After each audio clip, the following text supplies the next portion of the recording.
3 लाख करोड़ का घोटाला है। ये सारे के सारे कोचिंग वाले रील्स बना कर युवाओं को माइंड डाइवर्ट करके। मेरा मानना है 4-5 से ज्यादा आप नाम नहीं खोज सकते जो प्रिविलेज बैकग्राउंड से। Toughest exams in the world. और मैं कुछ भी हासिल नहीं कर पाया।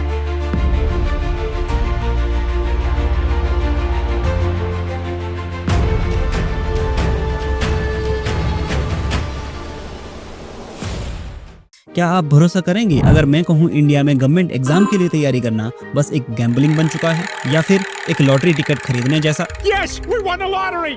हर साल लगभग 3 करोड़ बच्चे सरकारी नौकरी की तैयारी में खुद को झोंक देते हैं और सिलेक्शन मात्र 10 लाख। और जब बात यूपीएससी जैसे एग्जामिनेशन की हो तो आंकड़ा और भी पेचीदा हो जाता है, क्योंकि 14 लाख में से केवल 1000 सेलेक्ट होते हैं। ये एक हार्श ट्रुथ है। एंड देन 90% से ज्यादा का फेल होना तय है। ये रास्ता इतना आसान नहीं जितना सभी लोग सोच कर आते हैं। और ये सिर्फ एक रास्ता नहीं, एक गेम है जिसमें हजारों अनसर्टेनिटीज हैं, अप्स एंड डाउन्स हैं, जिसे खेलना ज्यादातर के लिए एक मजबूरी है और इसका अंत ज्यादातर के लिए फेलियर। नहीं हुआ दोनों का। Unemployed, broke, depression, anxiety, self doubt और एंड ऑफ सेल्फ कॉन्फिडेंस। फिर तुम सोचते हो कोई 21 साल में आईएएस बन जाता है, किसी का पहले अटेम्प्ट में सिलेक्शन हो जाता है और कोई बिना कोचिंग के सेलेक्ट हो जाता है। और तब फील होता है दिस गेम वाज रिग्ड। इस गेम के रूल्स बायस्ड हैं, दे फेवर वन ओवर अदर। या फिर वो लकी थे, उनका बैकग्राउंड अच्छा था। और फिर जो सक्सेसफुल हो जाता है उसे सोसाइटी सेल्फ मेड जीनियस बता देती है और फेल होने वाले की पूरी जिंदगी एक विक्टिम। मेहनत कोई नहीं देखता है। लोग आएंगे, फेलियर का मेडल डालेंगे और बोलेंगे सिंसियर नहीं था ना तो कर नहीं पाया।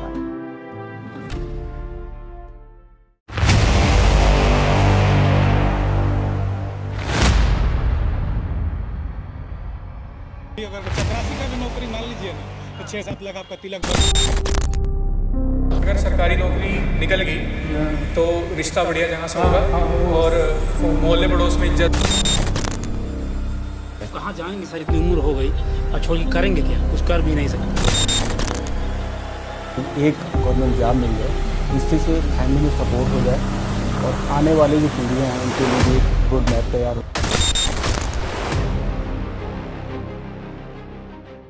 इंडिया में हर एक मिडिल क्लास घर की एक ही कहानी है, बेटा सरकारी नौकरी ले लो जिंदगी बन जाएगी। और सरकारी नौकरी यूपीएससी और एसएससी हो तो ये सिर्फ नौकरी नहीं बल्कि एक बैज ऑफ ऑनर बन जाता है। सरकारी बंगला, गाड़ी, पेंशन, हेल्थ बेनिफिट, ज्यादा सैलरी, कम काम, सोसाइटी में अलग रुतबा और शादी के लिए पैसे वाले रिश्ते किसे नहीं चाहिए। और ऊपर से पेरेंट्स के सपने, मामा फूफा के ताने और कोरोना वायरस की तरफ फैली बेरोजगारी करोड़ों युवाओं को फोर्स करती है गवर्नमेंट जॉब की तैयारी के लिए। ज्यादातर गरीब परिवारों के पास इतना पैसा नहीं होता कि बच्चे से कोई प्रोफेशनल डिग्री करवाई जाए। बाहरी दुनिया से एक्सपोजर होता नहीं है और स्कूल में टीचर इतना कैपेबल होता नहीं है कि वो किताबों से बाहर भी कुछ बता पाए। और इसीलिए ज्यादातर गरीबों के लिए सरकारी नौकरी एकमात्र ऑप्शन होता है इस दलदल से बाहर निकलने का। साथ ही हमारी सोसाइटी की सोच, जो लड़का निकल गया वो कैपेबल है और जो नहीं निकला उसे दुनिया भर की बेइज्जती।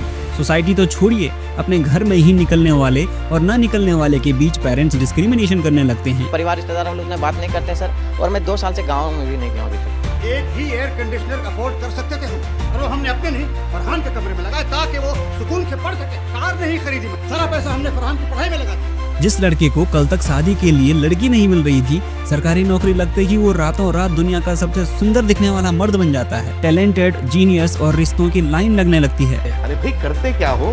सरकारी प्यून हूँ। और फिर आप अगर यूपी, बिहार, हरियाणा, एमपी में हैं तो लड़का दहेज के लिए अपने रेट्स खुद डिसाइड करने लगता है। चपरासी का भी नौकरी मान लीजिए ना तो 6-7 लाख आपका तिलक बन। सरकारी नौकरी के साथ जो सबसे बड़ी चीज आपको फ्री ऑफ कॉस्ट मिलती है वो है ढेर सारी इज्जत, जिसे कमाने में शायद आपकी पूरी जिंदगी निकल जाती। कौन नहीं चाहता अगल बगल हर कोई इज्जत से देखे, अगल बगल लोग घूमे, सोसाइटी में रुतबा हो। और एक feudal society like UP and Bihar में तो बात ही कुछ और है। इस पूरी प्रक्रिया का सबसे बड़ा क्रेडिट चाहता है हमारे कोचिंग्स। आज देश का कोई भी हिस्सा ऐसा नहीं है जहाँ पर ये ना हो। इनके बड़े बड़े बैनर्स पे सिलेक्टेड कैंडिडेट्स के फोटोज, इनकी प्रचार व्यवस्था, सोशल मीडिया पर सिलेक्टेड कैंडिडेट्स के फैसिनेटिंग क्लिप्स बहुत सारे कैंडिडेट्स को अट्रैक्ट करती हैं। और हद तो तब हो जाती है जब एक ही टॉपर के सिलेक्शन का क्रेडिट लेने के लिए कई सारे कोचिंग्स आ जाती हैं। पर रियलिटी ये है कि टॉपर्स बिक भी जाते हैं और खरीदे भी जाते हैं। सब देख लाखों बच्चे अट्रैक्ट तो हो जाते हैं, पर फिर जो शुरू होता है वो बहुत दर्दनाक होता है।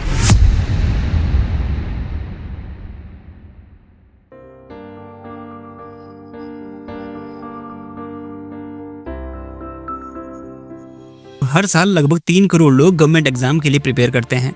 दिल्ली के मुखर्जी नगर, राजेंद्र नगर, कोटा और सभी स्मॉल से लार्ज सिटीज के अंदर आपको कोचिंग सेंटर्स मिल जाएंगे और इन शहरों के इन 10 बाई 10 के कमरों में ही हमारे यूथ का यूथ दम तोड़ देता है। मेरे आसपास जो आप ये कमरा देख रहे हो, ये तैयारी करने वाले जो छात्र हैं उनका कमरा है। हमारा यूथ अपनी जिंदगी की सबसे ज्यादा प्रोडक्टिव ईयर्स को सरकारी नौकरी की तैयारी में निकाल देता है और ये एक हार्श ट्रुथ है। इनमें से 90% से ज्यादा की तो कभी कोई सरकारी नौकरी लगनी भी नहीं है। कड़वा सच है पर सच है। यूथ तैयारी में निकल जाता है और जब 30-32 साल के हो जाते हैं तब किसी प्राइवेट जॉब के लायक भी नहीं रहते और ना ही लाइफ में आगे बढ़ पाते हैं। एक चक्र भी रहता है कि आप एक बार एंटर कर गए तो आपको बाहर या तो सक्सेसफुली निकलोगे। सरकारी नौकरी का जितना करेज हमारे देश में है उतना शायद ही कहीं हो। लाखों बच्चों को ये बात पहले और दूसरे अटेम्प्ट के बाद ही पता चल जाती है वो इसके लिए नहीं बने हैं, लेकिन फिर भी वो इससे बाहर निकलना नहीं चाहते। सिर्फ इस तसल्ली में जीते हैं कि अगली बार तो उनका पक्का है, पर रियलिटी ये है कि वो एक अटेम्प्ट आफ्टर अटेम्प्ट वाली साइकिल में फंस जाते हैं। गिव अप किया तो ईगो हर्ट होगी और फिर लोग क्या कहेंगे। कुछ के लिए तो इतने बड़े खर्च का विषय बन जाता है कि मूव ऑन करना लगभग नामुमकिन हो जाता है। लाखों की कोचिंग की फी, कमरे का और रहने का खर्चा और फिर जो टाइम और एफर्ट इसमें डाला है उसका तो कोई हिसाब ही नहीं होता। यूपीएससी नहीं हुआ तो स्टेट पीसीएस अटेम्प्ट कर लो और कुछ तो तैयारी यूपीएससी की करेंगे और पेपर ग्रुप डी का तक भी नहीं छोड़ेंगे। अनफॉर्चुनेटली इस तरह के बच्चे ना ही पूरे मन से उस एग्जाम के लिए तैयारी करते हैं जिसके लिए घर से निकले थे और ना ही किसी और एग्जाम में सेलेक्ट हो पाते हैं। लाइफ के मोस्ट प्रोडक्टिव ईयर्स तैयारी में निकल जाते हैं। कोई स्किल सीखी नहीं और उम्र 30-32 की हो जाती है। अब ना ही वहाँ जॉब मिल पाती है जिस एरिया में ग्रेजुएट पोस्ट ग्रेजुएट की थी और ना ही यहाँ सेलेक्ट हो पाते हैं। पर इस सब में क्या सिर्फ स्टूडेंट की गलती है या फिर ये एक फेलियर है हमारे इस ब्रोकन सिस्टम का?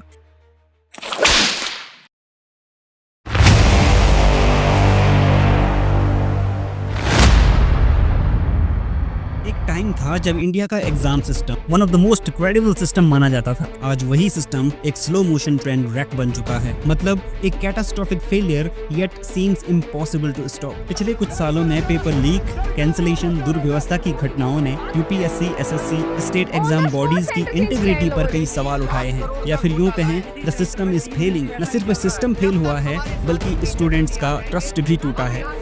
इंडिया टुडे की एक रिपोर्ट के अनुसार पिछले 7 सालों में 70 पेपर लीक की घटनाएं सामने आई। इन 70 घटनाओं में 1.5 करोड़ से ज्यादा स्टूडेंट्स अफेक्ट हुए। UG NEET paper leak 2024, prime accused Sanjeev Mukhiya को अरेस्ट किया गया।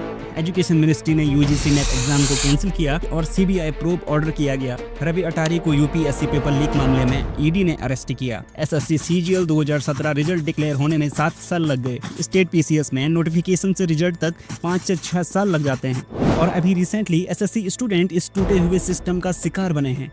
जब लास्ट मिनट एग्जाम कैंसिलेशन और दुर्व्यवस्था की खबर आई, जब ये पता चला कि एग्जाम सेंटर में कई गड़बड़ियां पाई गई, बच्चों को डिस्टर्बेंस हो रहा है और सिस्टम बंद हो जा रहा है और माउस पे 4 बार क्लिक करो तब जाके वो क्लिक। इक्विपमेंट डिसफंक्शनल पाए गए हैं, स्टाफ का अनप्रोफेशनल रवैया, टेक्निकल ग्लिचेस, एस्पिरेंट्स को डिस्टेंस सेंटर एलोकेशन और फाइनली एग्जाम कैंसिल किया गया।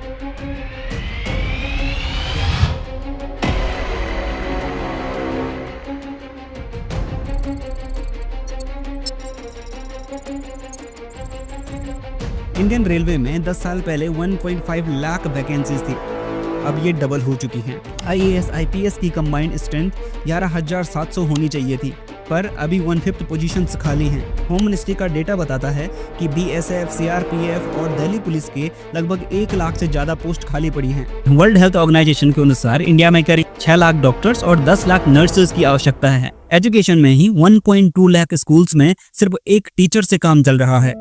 नेशनल एजुकेशन पॉलिसी के अनुसार हमें कम से कम 10 लाख नए टीचर्स की आवश्यकता है। रूरल इंडिया में टीचर्स की 70% तक पोस्ट खाली पड़ी हुई हैं। 2022 में प्राइम मिनिस्टर मोदी ने सारे सेंट्रल मिनिस्ट्रीज, पीएसयू और डिपार्टमेंट्स को कहा था जो 9 लाख पद खाली पड़े हैं उन्हें 18 महीनों के अंदर भर दिया जाए, पर यह भी सिर्फ एक जुमला निकला। एज स्टूडेंट भी खुद से सही सवाल पूछने की जरूरत है। आपको सरकारी नौकरी में जाना ही क्यों है? क्या ये इंटरनल मोटिवेशन है कि सिस्टम का पार्ट बनकर करप्ट सिस्टम को चेंज करना है, या फिर सिर्फ salary, perks, fake motivation, friends की देखा देखी में ये सब हो रहा है। यदि जवाब इनमें से कोई है तो डोंट वेस्ट योर टाइम। एक तो चांस है आपका सिलेक्शन नहीं होगा और आप अपनी यूथ के सबसे ज्यादा प्रोडक्टिव ईयर्स को बर्बाद कर देंगे। जरूरी है ये डिसाइड करना कि कितने साल और कितने अटेम्प्ट्स इस साइकिल में फंस कर रहना है। यूपीएससी एक चक्रव्यूह जैसा है कि आप एक बार एंटर कर गए तो आपको बाहर या तो आप सक्सेसफुली निकलोगे या तो फिर आप चक्रव्यूह में रहे। You must have a plan B. एक रिक्शा वाला का बेटा कर सकता है तो मैं क्यों नहीं, एक किसान का बेटा कर सकता है तो मैं क्यों नहीं। कभी कभी ये सब देखकर बहुत सारा मोटिवेशन मिल जाता है, बट ये सब टाइम के साथ खत्म भी हो जाता है, क्योंकि दोनों के सर्कमस्टेंसेस अलग हैं, दोनों के इंटरनल मोटिवेशंस अलग हैं। इंस्पायर होना गलत नहीं है, बट गलत है खुद को और खुद के सर्कमस्टेंसेस को कंपेयर करना दूसरों के साथ। अपने आप को बेवकूफ मत बनाओ, एक इल्यूजन में मत जियो। फेक ड्रीम के पीछे आखिर कब तक, वो भी एक ऐसे सिस्टम के अंदर जो पूरा का पूरा करप्ट है, अंदर से पूरा का पूरा खोखला है। मैं किसी भी स्टूडेंट को ये नहीं बोल रहा कि गवर्नमेंट एग्जाम की प्रिपरेशन नहीं करनी चाहिए। इनफैक्ट मैंने खुद अपनी जिंदगी के 5 साल यूपीएससी को दिए, but what I am saying here is that decide कर लो हाउ मेनी ईयर्स, डिसाइड कर लो how many attempts, simultaneously plan B पर काम करना शुरू कर दो। प्लान भी नहीं है यार मेरे पास। बिकॉज मनी इज इम्पोर्टेंट और उसके बिना कुछ भी नहीं होता। एक एग्जाम को अपनी जिंदगी मत बनाइए। There is much more to do in life. Remember, graduate हो तो मास्टर्स कर लो, रुकना नहीं है। अक्सर रुका हुआ पानी सड़ जाता है। और सबसे जरूरी है आपकी मेंटल हेल्थ। एक लिमिट तक एग्जाम प्रेशर लेना अच्छा है, पर जरूरत से ज्यादा हुआ तो आप कुछ नहीं कर पाओगे। कैरियर मतलब सिर्फ गवर्नमेंट जॉब नहीं होता। There are many other opportunities available in this world and they are waiting for you.